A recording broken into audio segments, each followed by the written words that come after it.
Hey everybody, welcome to Pick Dr. Osborne's Brain. I want a special shout out to all of you who wished me happy birthday. Of course, I recently celebrated 50, and so big event for me in my own personal life, so thank you for your well wishes. We're going to be taking your questions today, so whatever you got, whatever you want to throw my way, there's no general topic of conversation today. It's just questions about nutrition and health, and so if you've got them, go ahead and start typing them in. And remember, don't forget our sponsor, Gluten-Free Society. The show is sponsored by Gluten-Free Society.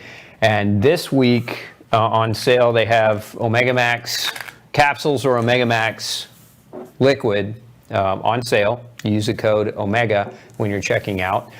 And Omega is one of the supplements that I take religiously daily. A lot of people ask me, Dr. Osborne, what do you take for supplements? I take two things beyond the shadow of a doubt every single day. One is a great multivitamin. We have two at Gluten-Free Society, Ultra Nutrients and Multi-Nutrients, and the other is an omega-3 fatty acid for a number of different reasons. Predominantly though, omega-3 is critical for thinking. It's critical for brain health. It allows your brain cells to create communication synapses. It also keeps the blood naturally thin, and it regulates inflammation. So very hard to get adequate omega-3 from the diet unless you are a fish lover, a fishmonger. If you eat fish 2-3 times a day, cold water fish specifically, cod, salmon, halibut, tuna, anchovy, sardines, those are where we get the predominant amount of omega-3. Vegetarian sources are not omega-3, they're pre-omega-3, so chia and flax not real great in terms of total omega-3 content. And then beyond that is grass-fed beef and other wild-caught game. So depending on how much of those things that you eat, most people don't get enough. The average person that we test clinically has a 16-to-1 omega-6 to omega-3 ratio, which is way too high. It's promoting of inflammation and chronic disease. So it's one of the reasons why I take my omega every day, and I encourage any of you who don't eat or don't have that love for fish to take it as well. So make sure you visit our sponsor. It's how we can come to you every week, commercial free and live, to take care of you. Alrighty, let's dive into what we've got here. So Anne's asking, how can gluten influence a woman with Hashimoto'S? So it's a great question, Anne. One of the ways gluten influences, or actually, as many studies show, that it actually causes or contributes greatly to an autoimmune reaction that leads to antibodies being produced against your thyroid itself. So there's two classes of antibodies that your doctor can measure for: thyroid peroxidase, another one's called antithyroid globulin antibody. And gluten has been shown clinically, anecdotally, and in research to lower these antibodies in patients with Hashimoto'S. And I say gluten has been shown to lower, I mean gluten-free diets have been shown to lower these. So a lot of people that have thyroid, specifically Hashimoto'S thyroiditis, do very, very well on a gluten-free diet at, in some cases, overcoming the thyroid condition altogether and being able to have a normal functioning thyroid. So very common to see the connection between gluten and Hashimoto'S. Now, on another note, gluten can also cause nutritional deficiencies that your thyroid needs to function properly. So, for example, iodine, selenium, vitamin C, vitamin B2, vitamin D. These are common nutrient deficiencies that people with gluten sensitivity deal with. And, gluten causes malabsorption and disruption of your body's ability to assimilate nutrients from food. And so there's just another way that gluten can impact people and contribute to thyroid problems through nutritional deficit. So a lot of connection there. Let's see, is it true that caffeine is a carcinogen? Dennis wants to know. So simple answer is no. Actually, a lot of studies show that people that consume small amounts of caffeine, whether it be through green tea or other teas or through coffee, have lower or reduced risk of development of certain types of cancers. I would say that we can't make the claim that caffeine is a carcinogen. Now, that being said, some people are ultra sensitive to caffeine, and so For them, even that 1 cup of coffee a day is too much for their adrenals to fathom or handle, and so they end up struggling or having problems because they're caffeine sensitive. But as a general rule of thumb, small amounts, anything, traditionally anything 120 milligrams or less of caffeine a day is not a huge risk in terms of health deterioration. Where people get into trouble with caffeine is large quantities, because it can be a gastric irritant at large quantities. It's also a diuretic, so it can cause B vitamin deficiency. Again, large quantities. The half pot or full pot drinker a day, if you stop by Starbucks and get a 25 ounce, that's not a cup of coffee. That's like 4 cups of coffee. So keep in mind that size and quantity matters too. A cup of coffee is 4 to 6 ounces, and so keep it at that, and I think you're fine. Let's see here. Adriana wants to know, does mold cause bumps or feeling bites on the skin?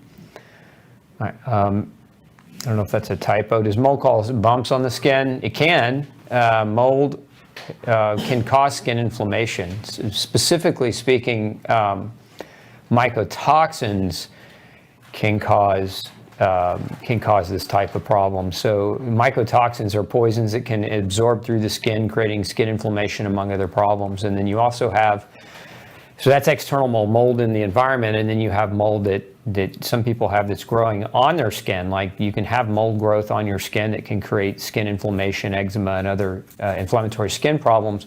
But you can also have internal mold, like a candida overgrowth, that can contribute to skin inflammation as well. So definitely mold can contribute to that. So Christina wants to know, what do you recommend to someone that suffers from chronic constipation?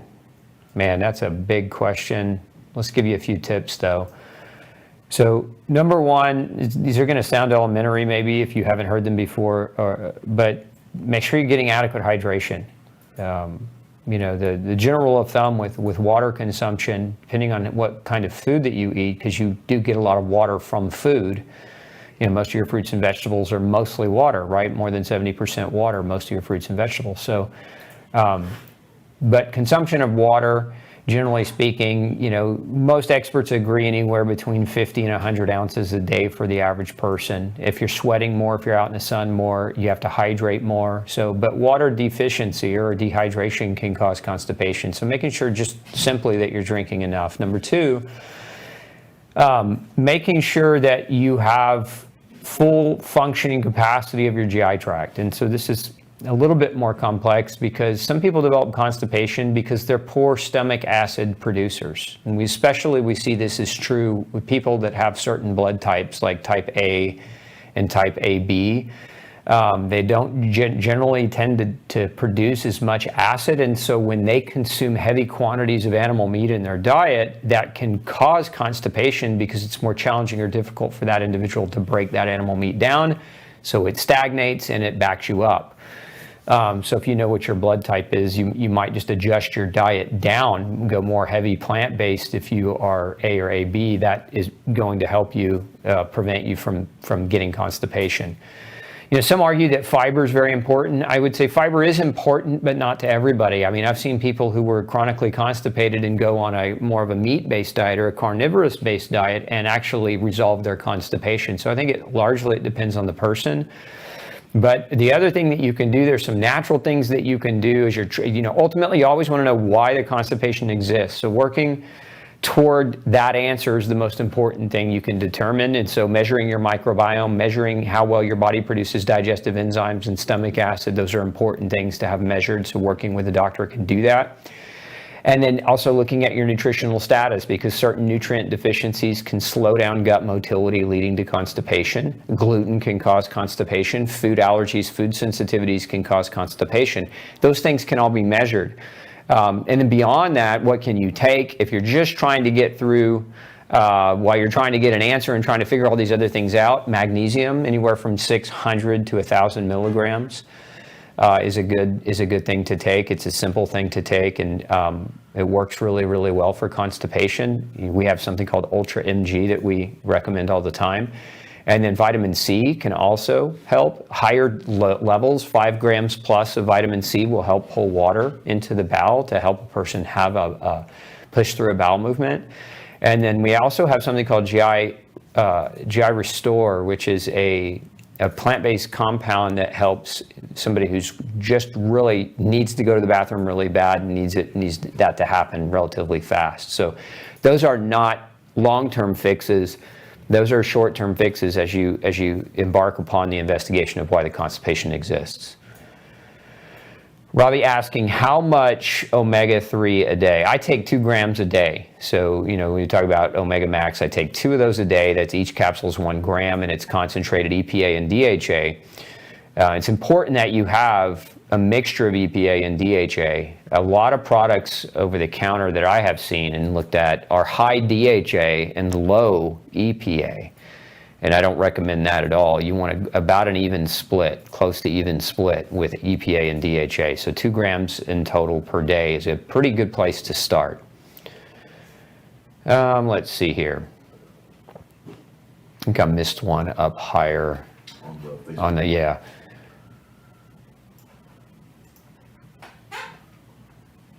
So Robin says, hi from Kansas. I just finished 1-year breast cancer treatment, February. I've had 4 infections in the last 3 months, 2 of the infections, and now, in the last 3 months, 2 of the infections. And now gluten, dairy intolerant, now fibromyalgia. I haven't shed a pound since I gained it in March, frustrated because my whole life continues to keep turning. 4 weeks until my final recovery from surgery.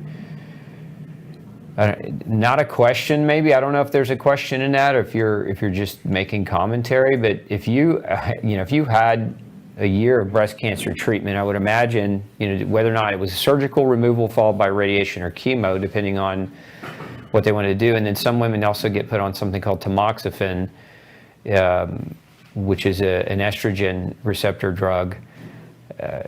It comes with a long list of side effects, one of them being the induction of autoimmune disease, which is problematic for many women. But if you're struggling with all those things still, Robin, you really got to get with somebody who understands nutrition. I mean, at the end of the day, cancer is a nutritional disorder. I don't care what any doctor tells you, it's not genetic. There are very, very few aspects of genetics that cause cancer. And the reason we know that is because if we go back in time 100 years, cancer barely existed. And today, so we know it's environmental is my point. And so if we look at what are the environmental triggers of cancer, most of them are nutrition, what you're eating or what you're getting when you eat, chemicals in the food, preservatives in the food, among other things. So, you're coming out of a long treatment regimen, which is, remember, chemos are designed to kill. They're poisons. And so you poison yourself for a year, you're going to struggle coming back out of it, and you really need to get your nutrition measured and dialed in so that you can have very specific advice on what to follow. I've seen this time and time again in people who come to see me post-cancer treatments, and they're looking for that nutritional support. It's better to test, always test, because if you don't, you're just shotgunning different things that may or may not be valuable for you and may or may not help with your recovery. But if you're struggling with all those symptoms, it's time to quit guessing and don't go it alone. Okay, let's see here. Marie says, hey, Dr. Osborne, will you ever come to the Toronto area for a book signing? It's funny, Marie. I used to go to Toronto 4 times a year. Had a group that I would meet with, a group of professionals that I would meet with. And I quit going to Toronto, and don't take this the wrong way. Every time I would go through the Toronto airport, I would get manhandled. They would rifle through my belongings. The customs agents would put me over in a corner and question me for half an hour. Like it was a horrible experience every time I would go into Canada. I felt like I was going into like a militaristic zone where I'd done something wrong. And so I canceled going to Toronto.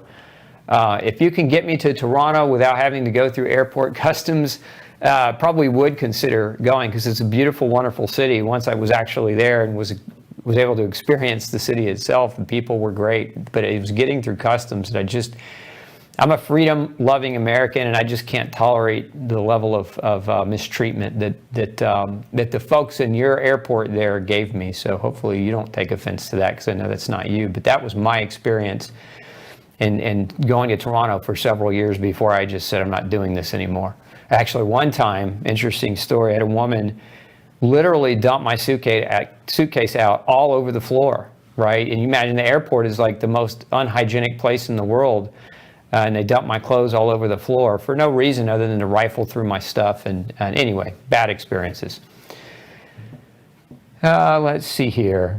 How much CoQ10 do you recommend for a person who's on a statin? Anywhere from 300 to 500 milligrams a day, Teresa. 300 to 500. It's a heavy amount, but statins are big blockers of CoQ10. And if you take less than 300, it's like window dressing. You're not really accomplishing much. So at least 300. Daily injections to improve bone mass. Is this a trusted GF option? What are you being injected with, Gene? I don't recommend daily injections of anything to improve bone mass, because the only thing that truly will improve your bone mass is exercise and nutrition. No drug improves bone mass. It improves what's called DEXA outcomes. So if you ever want to learn in depth about how bone scans came to be and what kind of a myth those tests are and nonsense that stuff actually is, you can go back and watch my bone scan myth show that I did a while back, where I talked in depth about how those tests are misleading and misguiding doctors and misguiding patients to take dangerous injections of chemicals that increase deposition of calcium into your bone. But the byproduct of that is they make your bones actually more brittle, and they predispose you to developing something called osteonecrosis, which is a fancy way of saying death of the bone. And this is very, very well documented, and it happens most frequently in people in their jaws. So when they go to chew, they get micro fractures in their jaw and damage their jaw and end up without the ability to chew their food, and then they become severely malnourished, and their osteoporosis problem can progress and become worse. So I don't recommend injections. Of course, talk to your doctor. I'm not your doctor, so don't take that as medical advice. But if it were me, no injections, 0 injections to improve bone mass. Exercise, good old-fashioned body movement, and good old-fashioned nutrition, because your bones need those things to grow. And then beyond that, most cases of bone loss are actually autoimmune inflammation. So finding out if you have bone loss, truly have bone loss, not a bone scan that comes back osteopenic or low, but true bone loss that can be measured in other ways.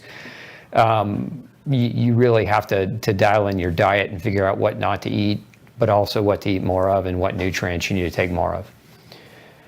Let's see here.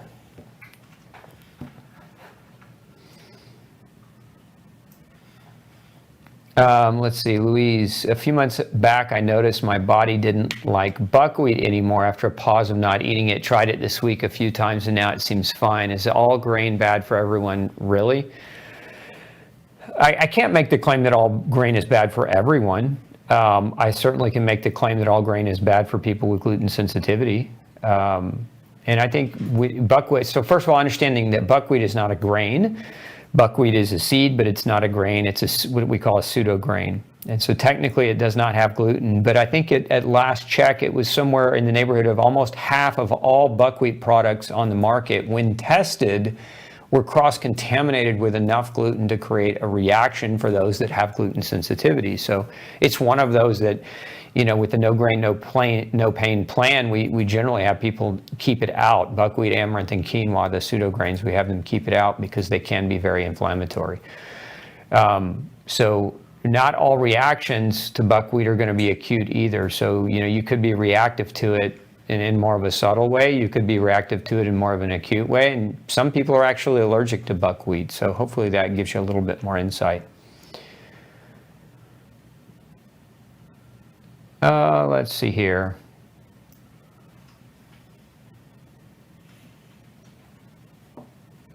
My husband is a sugar addict. He's 56, 200 pounds, appears healthy. I'm worried one day something will snap. His vices are ice cream, cookies, fruit. Should I be concerned?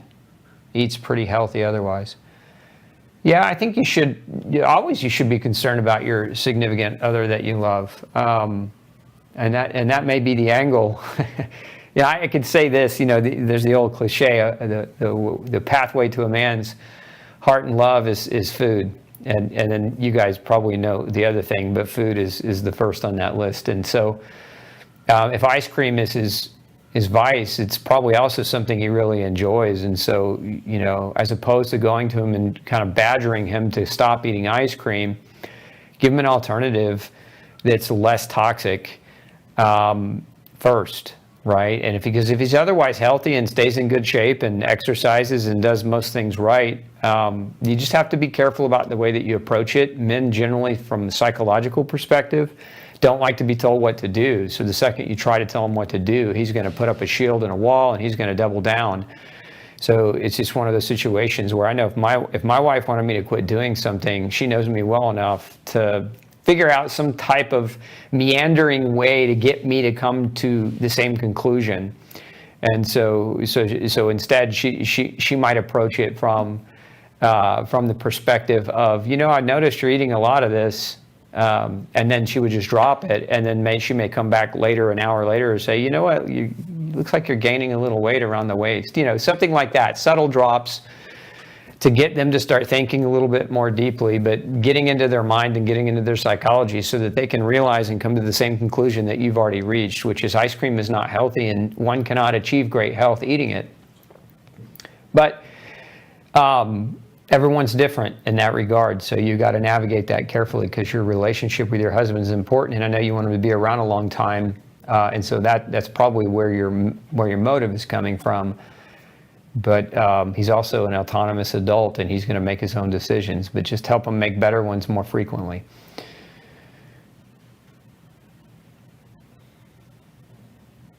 Let's see, Doll's asking, hey, Dr. I heard that you say that your genetic test for gluten, that you don't sell or share the DNA with other companies. Is that true? Yes, that's true. We never share information. We look at it as privacy is of the utmost importance. So if you're using our DNA testing services, we protect that. We want you to be protected, and we would never sell your information. It's unethical and immoral. And then the follow-up to that is, do you test for other things besides gluten? We're actually getting ready I think it's next week or the week after, to launch our very comprehensive food panel, 222 items that we're going to be testing, and we're going to be testing, the immune system's array, all the array of how the immune system reacts to food. We're going to be testing that entire array. And so just, if you're on our email list, you'll get notified. And if you come back week after week to watch the show, I'll be making an announcement soon. But yes, we offer that type of testing. And then here in the next month and a half after we launch that, we're actually coming out with a nutritional panel where you can also get nutrients checked. So the two things coming: nutrient testing and also food testing, so that you guys will have the ability to get that information and not have to argue with your regular doctor, who probably, one, knows nothing about nutrition, and two, would refuse to offer any kind of testing for you because they don't respect it. What'd you recommend for an enlarged prostate? Lots of things, depending on why it's enlarged. I mean, there are several. If it's benign prostatic hypertrophy, which is a non-cancerous enlargement of the prostate, selenium, making sure that you have adequate selenium and adequate zinc are very important, because those nutrients play a role in prostate function. So those are just very key. So measuring those, having those levels of those nutrients checked to see if it's something that you need more of. But if you're just looking for general prostate support, we also have a formula. We can put a link up to that. It's prostate support formula that we have, with a mixture of different ingredients to include selenium and zinc, among other things, saw palmetto. So that would be something, just as general prostate support, that we would recommend. Mary Ellen says, after my colonoscopy, I was in extreme pain which lasted 3 weeks. The doctor dismissed me. Should I be concerned about this occurrence? I was fine in previous colonoscopies. I would be very concerned. for lots of different reasons. I mean, especially if the pain is still there. Now, if the pain is dissipated and gone away, I'd be less concerned. But you might have, you might consider an ultrasound, an abdominal ultrasound. Colonoscopies don't come without risk, and one of the risks is perforation. And so if they cut the inside of your intestine or colon, that could lead to some pretty severe potential problems or risks, and you'd certainly want to know sooner than later so that you could address it.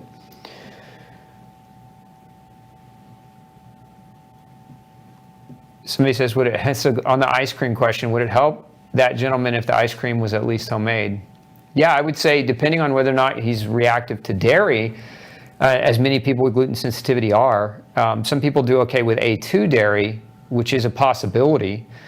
And then using something other than sugar to sweeten it, that definitely would be a healthier option than some of the store-bought brands that are A1 dairy, usually contain other types of hormone chemical-based substances, fillers and sugars and other nonsense. Let's see, let's go back up. I think I missed one or two. See, Jamie says, I like Banza pasta made from chickpeas. I eat it frequently.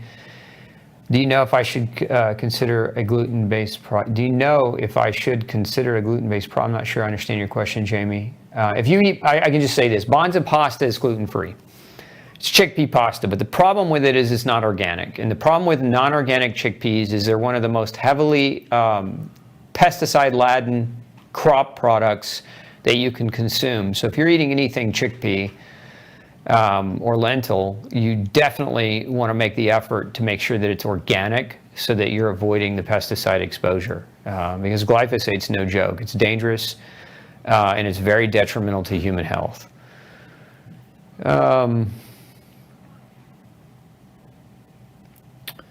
Let's see, let's see, I seem to lose weight over stress.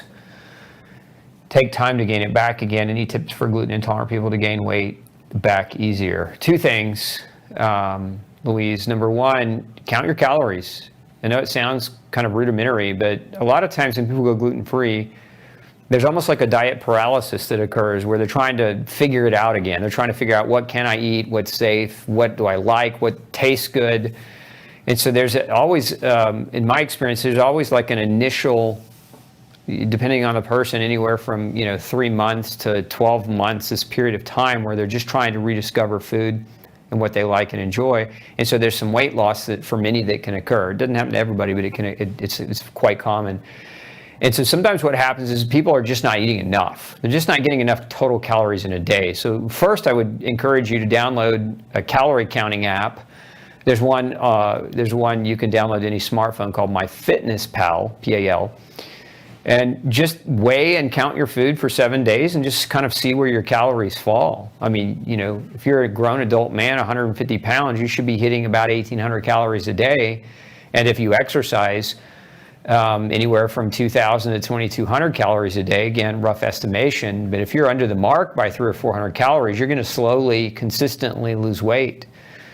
And it's going to be hard to put it back on. So that's one thing you can do is just begin counting macros. Macronutrition is also important. And sometimes we lose sight of that for food allergies and sensitivities.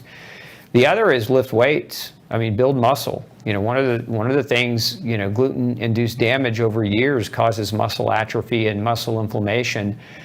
And so a lot of people will waste, their muscles will waste in an effort, the muscles are mobilized, the protein from the muscle is mobilized to the immune system to try to fight gluten and gluten-induced reactions. And so you'll actually chew into your muscle and burn through it in an attempt to protect your body from the very poison that you're eating. And so you'll muscle waste. And you got to put that back on. And this is where maintaining healthy, lean, solid muscle is so important. And the best way to do that is with resistance exercise. And you don't have to go to the gym and lift super heavy weight, but you start with calisthenics, body weight stuff, push-ups, sit-ups, squats, lunges, plank holds, jumping jacks, burpees. These are all things that can be done without any equipment that can help you start rebuilding muscle after gluten-induced inflammation. Are nightshades bad to your gut if you have an inflammatory issue? Can be, not to everyone. We do testing for nightshades, Christina. That's part of our testing protocols to make sure a person is not going to react to nightshades. Now, no grain, no pain in phase 2 of the diet, we take nightshades out because this is just my experience. About 30% of people do react to nightshades, especially if they have a prior diagnosis of an autoimmune arthritis like lupus or rheumatoid or spondyloarthropathy or psoriatic arthritis. These types of autoimmune arthritides are very, very common for those individuals to react to nightshades. So, if that's your case, you might consider removing them. But again, always best to test than guess.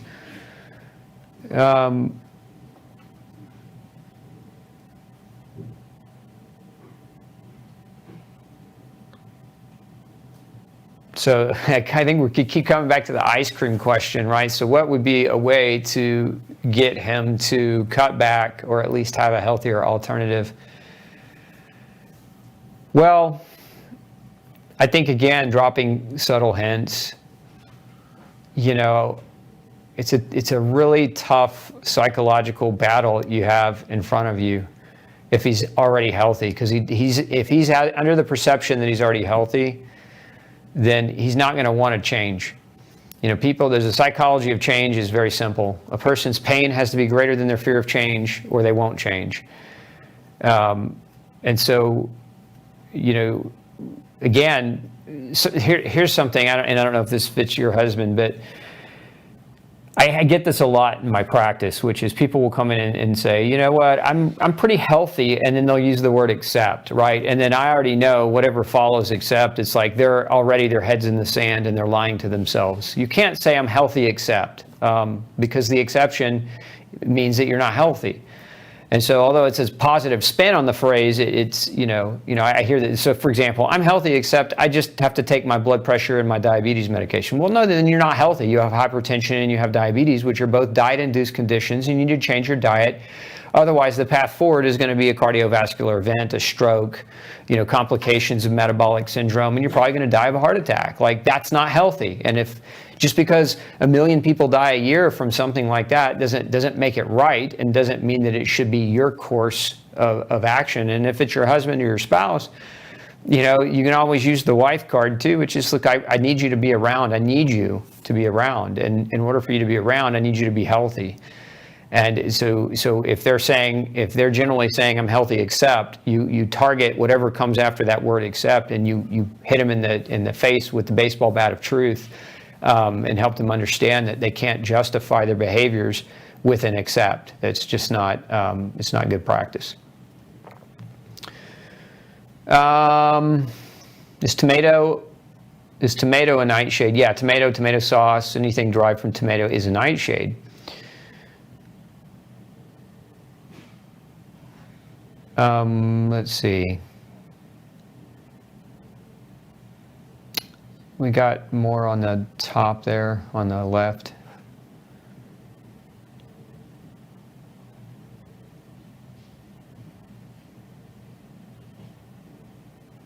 Thoughts on acne? Is it common for people that are gluten sensitive? And does anything help them more than general advice? Yeah, I mean, acne is usually, there are different kinds of acne. Gluten can definitely contribute to acne, as can other foods. Sugar can contribute to acne.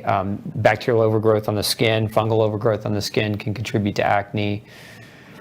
So lots of things can. As a general rule of thumb, if you're struggling with acne, we can put up an article on gluten and acne and gluten in the skin, and you can go through that and read more about it. This is pretty in depth. But the other thing I might suggest that you consider is just going no grain, no pain. If you don't have access to testing, or you're not going to do any testing, because acne can be caused by food, it can be caused by chemicals, it can be caused by soaps and lotions that your skin might be reactive to. Acne can be caused by bacterial, like I said earlier, bacterial or fungal overgrowth around the skin, perioral dermatitis and acne, common causes there. So there's just a lot of different things. Iodine deficiency, zinc deficiency, vitamin A deficiency, vitamin B5 deficiency can all cause acne. So there's a lot to unpack there as far as acne is concerned. So Naira is asking, what numbers on the plastic are safe? None. Don't eat out of plastic. It's pretty simple. A lot of people want to justify using plastic because the plastic is harder and more stable and less prone to break down when it's exposed to heat. I don't share that belief. I don't think you should drink out of plastic, and I don't think you should eat out of plastic, and I don't think you should eat off of plastic. It's a bad idea because water bottles, as an example, most of them sit in a hot warehouse before they make it to your house, and so there's been plenty of heat breakdown and leaching, especially into the water, of plastic-based chemicals. So not a fan of the use of plastics for storing of food, for heating up of food, or preparing your food in any way, or eating out of.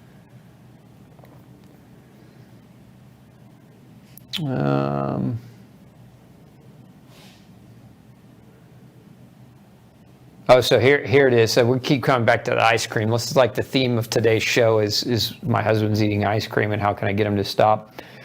But he's already had a pulmonary embolism, so that's the accept that I was referring to. That's what I meant earlier. So it's like people will lie to themselves and say, I'm healthy, except I had this in my past. But that's in my past. And why does a person have a pulmonary embolism? That's a form of cardiovascular disease or a clot. Just because he has a positive gene for blood clots, what a lot of people will do, if the doctor says you have a gene that predisposes you to an increased risk for blood clotting, like an ApoE gene, for example, it's not an excuse to not take care of yourself. If you have the gene, what that means is you should double down and take even better care of yourself, right? Because the gene puts you at a disadvantage.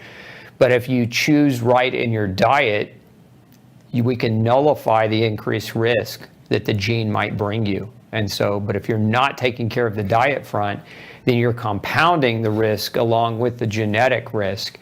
And so, that would be the conversation I would have with him, of blood clots. I mean, a lot of people with pulmonary embolism die. And I don't want to scare you, but, I can see that you're concerned because you keep coming back to the question, and, you have to have a serious conversation with him. And I think it's just a heart-to-heart. I like to say, when my wife really, really wants me to do something or make a change, she pulls out what I call the wife card, which is, just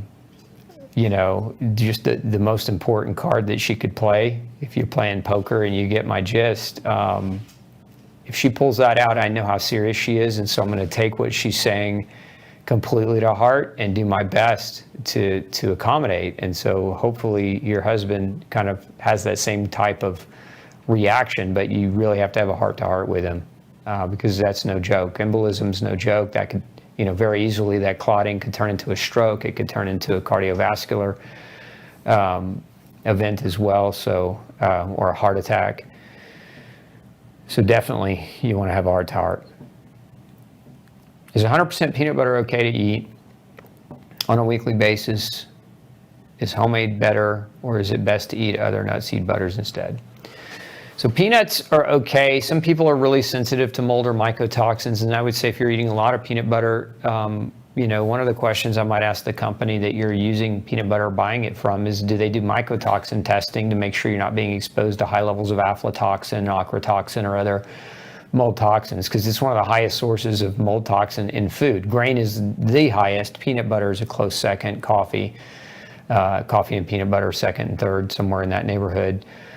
So that would be my biggest concern with high consumption of peanut butter, along with the fact that peanut butter is very high omega-6. And so if you don't get adequate omega-3, which is what I was talking about earlier with omegas, right, then you can shift your omega-6-3 ratio upward. And that makes, again, it increases your blood viscosity, so it can increase the risk of cardiovascular disease. A high omega-6-3 ratio also increases inflammation. And it reduces your body's ability to cope and adapt and deal with the normal day-to-day inflammation that you make to repair yourself. So that's where you have to be careful with nuts as a whole. Peanuts, technically not a nut, it's a legume, but other nuts also are high omega-6, and other seeds are also high omega-6, so you do have to just keep that into consideration. Yeah, so follow up to the plastic is when we buy stuff in the grocery store that comes in plastic, it absolutely does. And this is just another reason why you want to minimize it as much as you possibly can. You're going to buy, if you buy meats, a lot of that meat is wrapped or seal wrapped in plastic. And so, yes, this is one reason why you control plastic where you can control it. I mean, unless you live on a farm and you butcher your own animals and you grow all of your own food, which 99% of people don't. You want to control your exposure to chemicals on purpose as much as you possibly can, and that means you have to lose out on some of the convenience, and you're trading convenience for better health, and so that's the way I would look at it.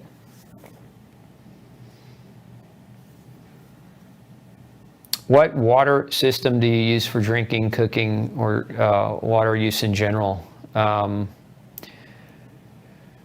So I like, I'm on a well, so I live on a farm, so I have a well. So our water system is a little bit different than if you live in the city. So we do filter with carbon and something called KDF, which is important to pull out contaminants if they happen to make it in. But our well is over 300 foot deep, so it's pretty decently filtered, and we've tested the water, so it's really clean. But if you're in a city or on a municipal water supply, the best type of filter that I would suggest is called a reverse osmosis filter. I recommend two things. I recommend a whole house filter with carbon and KDF, and that would filter your, all of the water throughout the entire home. But then I would recommend on the sink where you do your drinking water and your cooking water, I would recommend one additional, which is reverse osmosis. Now, if you're using RO, you want to add minerals back to the water. I don't think we have any up here. I'd show them to you, but we have something called ultra electrolytes, which is a mineral that you add back to RO water, and you add a half a teaspoon to every 20 ounces because RO, one of the drawbacks to RO is a great filter, but it pulls out electrolytes and minerals, and so it basically it reduces the pH of the water, makes it more acidic, and if you add minerals back into it, it buffers that water back out, and so you get a more balanced water without all the chemicals. Because in major cities, like in my town, Houston, 42 different prescription medications have been identified in the drinking water after the city's done filtering it. And this is true of most major metropolitan areas. It's because people pee out their unmetabolized drugs and they pour their drugs down the toilet, and it ends up in our water supply. And by the time you have 42 different ones showing up, in pharmacology, you have something called the law of synergism, which is when you start mixing different chemicals, you get unpredictable outcomes. And so if you're in a city, you don't want the unpredictable outcome of minute trace amounts of 42 different types of medications potentially interacting with each other, creating a synergism that's dangerous to your health. And RO is capable of pulling a lot of that out. So RO is my favorite if you live in the city. If you're in the country, you don't necessarily need RO if you've got a good well, if you're on a well. In that case, carbon and KDF would be sufficient. Thoughts on colloidal silver? Yeah, a lot of thoughts. I like it. It's great stuff. Works really well. I use it for cuts and scrapes. We use it a lot on our barnyard animals if we're kind of tending or nursing a cut or a scrape. We use it on our family or with our family as well. So silver is a very good natural antifungal antibiotic. Let's see here. Andrea, hello from Switzerland. Is your upcoming food sensitivity test also available for folks in Europe? We're working on it, but not yet. There's a time frame where the blood has to come back in ample time to be valid or accurate for testing, and so it's harder to do that when you live in Switzerland. But we're working on it. Let's see. Is there a safe amount of nuts to eat every day without a fear of oxalate overload? Yeah, I mean, oxalates, well, first of all, I wouldn't not eat nuts over fear of oxalate unless you have a history of calcium oxalate stones, or unless you have, one thing you can ask your doctor to measure is your oxalate level. You could do a 24-hour oxalate excretion test in your urine, and if your levels are high, you might want to look at oxalate in your diet and definitely look at bringing them down. And so, almonds being, one of the nuts that's the highest in oxalate But if you're not oxalate sensitive or don't have that history, I wouldn't so much fear worrying about oxalate overload if you're keeping it reasonable. Now it's different if you're eating, a can of nuts every day. Anybody can overload. As a matter of fact, before medicine was taken over by pharmaceutical, doctors used to recognize every spring when people's green gardens would come in the spring, they used to recognize the symptoms of oxalate overload or oxalate toxicity. And so people would develop all kinds of issues, including headaches and joint and muscle pains, and belly aches, among other things. So, but if you're eating, a handful of nuts a day, I don't think that is going to contribute to a problem with oxalate overload, again, unless you have a pre-existing problem with it. A lot of people don't tolerate oxalate because their bacterial counts in their GI tract are poor. They don't have a good microbiome. There's certain bacteria that help us break oxalate down. And if you have a history of chronic antibiotic use, this is another reason why many people develop oxalate issues. Fluoride cocktail good for teeth? No. Fluoride's not good for teeth. Fluoride's a neurotoxin. Fluoride doesn't improve dental health or enamel health to any great degree, any more than injectable bone drugs improve bone health. That's probably one of the greatest myths and greatest lies perpetuated on the American people is the fluoridation of the water system. Fluoride is not good for you, and you shouldn't seek it out. And a lot of parents do. They seek out fluoridated water for their babies. If you could see what I have seen, the amount of fluorosis in children's teeth as a result of overfluoridation. I've seen cases of, had a woman one time come to see me, couldn't get pregnant, and we tested her fluoride levels and they were sky high, and because the fluoride that her city was putting in their drinking water was way over the limit, and her levels were like 4 times the normal limit coming out of her. And when we detoxified the fluoride out of her, she very easily got pregnant. So fluoride not good for humans.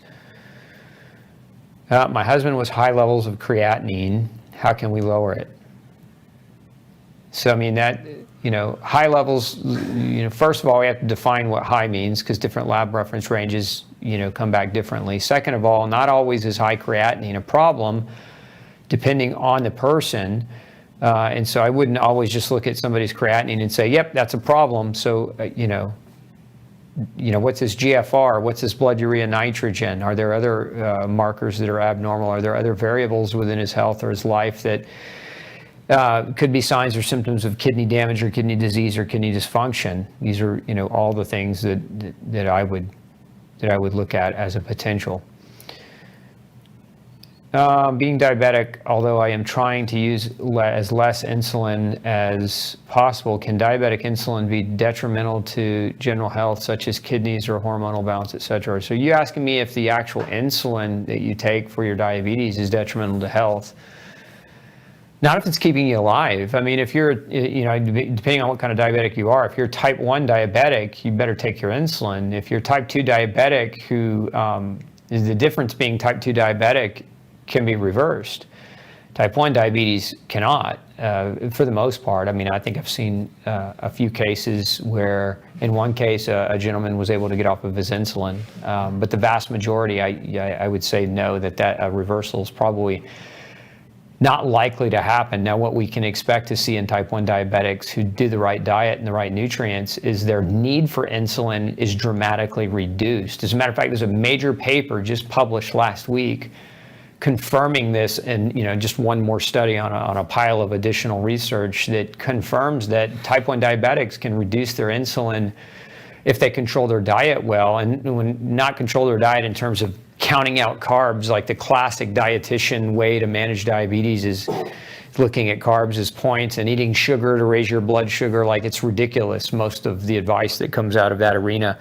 But I'm talking about a grain-free diet, a dairy-free diet. Those are two of the big food groups that really drive blood sugar up and contribute to insulin, to poor insulin function and insulin resistance in type 1s and in type 2 diabetics. Now, if you're type 2 diabetic, and you're so uncontrolled that your doctor put you on insulin, you need to get your diet straightened out. You need to get, if your doctor's not already addressing that with you, you need to find a doctor who will address it with you. Otherwise, you've got a hell of a road ahead of you, and it's not going to be pretty. Let's see, back up on the left.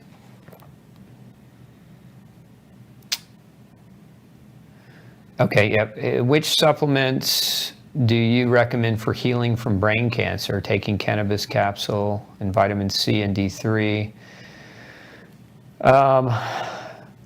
That's a tough one, depending on the type of cancer.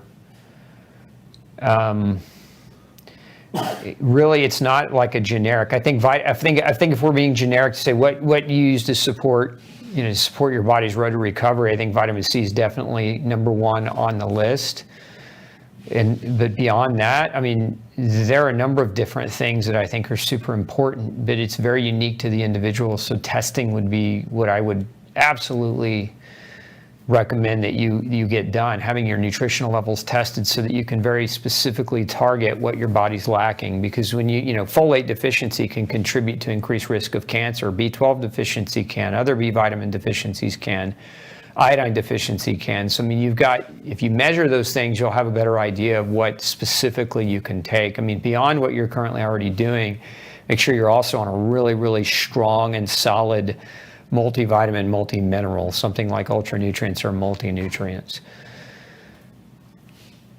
Is having high level above the normal B12 dangerous? If you're talking about serum lab work, I wouldn't even waste time measuring serum lab, because it's for the most part, it's worthless. Serum lab testing, especially if your B12 is high, I could give you a B12 supplement today and you could go get your blood drawn and your level would come back high, and that doesn't mean toxicity. Nobody has ever been hospitalized over B12. Nobody's ever died over B12 overdose. Nobody has ever been maimed or injured. There are no medical reports of B12 toxicity in human reports. Now, that being said, that doesn't mean you can't become toxic. Anything in high enough quantities over time can become toxic, but the likelihood that your serum levels of vitamin B12 are a little high and that's dangerous for you is not something I would consider to be dangerous. We'll just say it like that.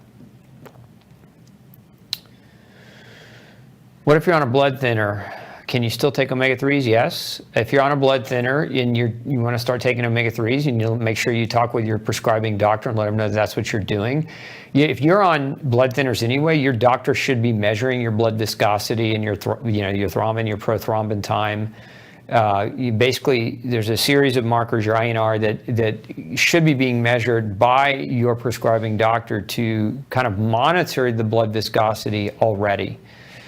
And so if that's not happening, it's a great idea to have that conversation with that doctor. But it's not contraindicated to take omega-3 and blood thinners at the same time. But what happens if they take too much, they'll start having nosebleeds or they'll start bruising very easily. And many people already on the blood thinners are already bruising pretty easily. But in my experience, they're generally pretty safe to take together. You just have to be cautious of the dose and be observant about any of those symptoms, and ideally measure your clotting and measure your blood viscosity on the regular so that you don't go too far, both with the medicine or the omega.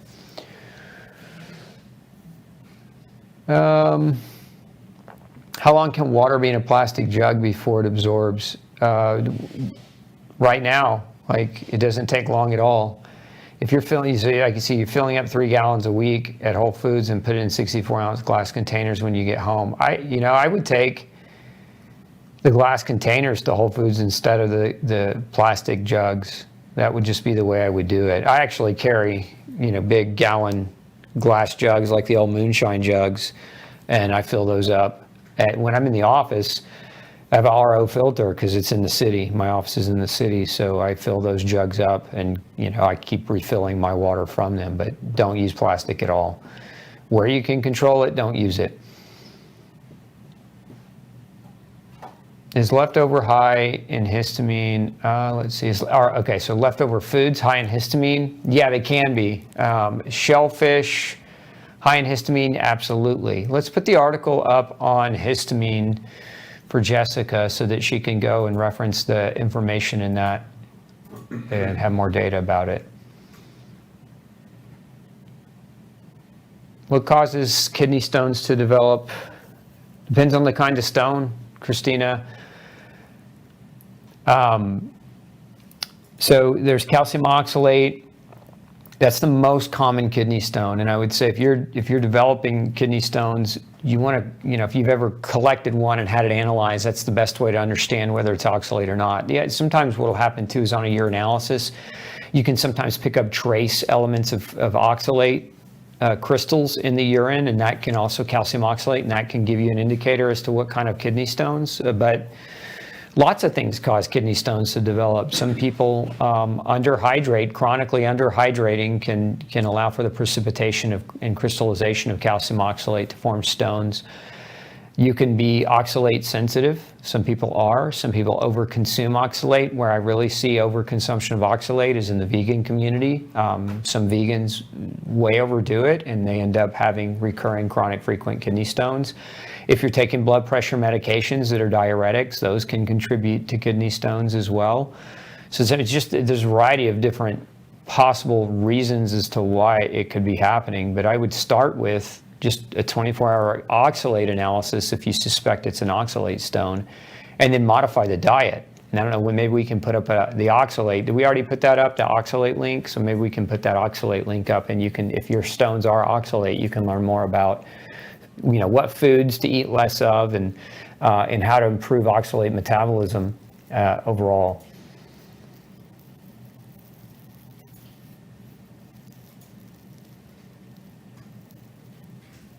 Let's see here.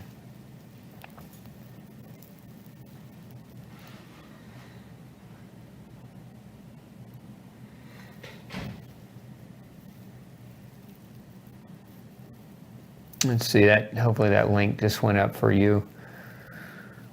Okay. The salivary tract stone. So now somebody's asking not about kidney, but about salivary tract stone. Is that different from kidney stone? It is. Salivary tract stone, there are a number of reasons, but one of the more common would be an autoimmune reaction in your lacrimal ducts, something called Sjogren's. And I don't know, Marion, if you've had a diagnosis of Sjogren's, or if you struggle with dry mouth, which are oftentimes hallmarks of symptoms that lead people to get that diagnosis. But Sjogren's is an autoimmune condition, and like any other autoimmune condition, they're triggers, right? So you have food as a trigger, chemical exposure as a trigger, microbial imbalance, and nutritional deficiencies as triggers. Measure those things. Ask your doctor to measure those things, because oftentimes you find the answer to autoimmune disease in those categories. In my experience, virtually 100% of the time you find the answer to autoimmune disease in those categories. Let's see, which multivitamin do you recommend of the different supplements that I carry at Gluten Free Society? So either one. Multivitamin, so there's ultra nutrients, and then there's multi-nutrients. Some people are really sensitive to too much B vitamins. And so those of you who are sensitive to B vitamins, ultra nutrients would be a better fit. For those of you who aren't, multi-nutrients has higher B vitamin content. And so if you find yourself needing more, especially methylated B vitamins, multi-nutrients might be a better option for you.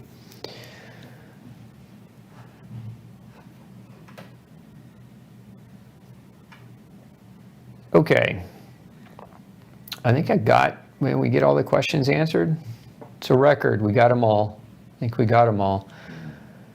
All right. Well, we're right up at time. I'm going to go have lunch. And thanks for joining me this Thursday. Make sure that you tune in next Tuesday, 6 p.m. Central Standard Time. And we'll also be back again next Thursday at 12:30 Central Standard Time. Get those reminders. Make sure you come visit me at glutenfreesociety.org. Sign up for our free newsletter there if you haven't already, so that you can get email reminders when we go live for these Q&A sessions and education sessions. Again, thanks for spending your afternoon with me. I hope you have a fantastic weekend, and we'll see you next week. Take care.